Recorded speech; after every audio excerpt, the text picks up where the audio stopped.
U zhvillua në Shkodër prezantimi I kompanisë austriake Bramak, pjesë e Monier Group, ndërmarrja më e madhe në botë për prodhimin e tjegullave dhe aksesorëve në mbulimin e çatisë. Ishin të pranishëm edhe sipërmarrës të ndërmarrjeve të ndërtimit të qarkut të Shkodrës, si dhe specialistë të kësaj fushë. Prezantimin e aktivitetit dhe prodhimeve të Bramak e mbajti drejtori I shitjeve për Shqipërinë, zoti Lajert Huta. Në fjalën e tij ai tha se Bramak operon që nga viti 1984 në shumë shtete në Europë dhe me gjerë. Ka mbi 200 fabrika prodhimi, 130 përfaqësi në 40 vende, rreth 9300 punonjës. Në Shqipëri operon rregullisht që në vitin 2008, ku arrit një marrëveshje e re me shtetin shqiptar, ndërsa në rajonin e Shkodrës ka hapur 2 filiale shitjeje, në Mjet dhe në Beltoj, në bashkëpunim me vëllezërit Hoxhaj SHPK.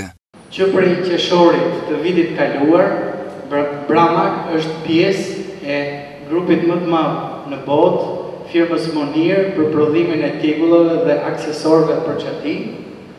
Firma Monier ka 200 fabrika prodhimi, ka 130 përfaqësi në 40 vende, ka një numër punonjësish prej rreth 9300. Dini që kuartsi është material shumë I fortë, shumë rezistent. Pra 69% e tjegullës është bërë kuartsi, 20% është cimento, duhet të themi që është cimento Portland.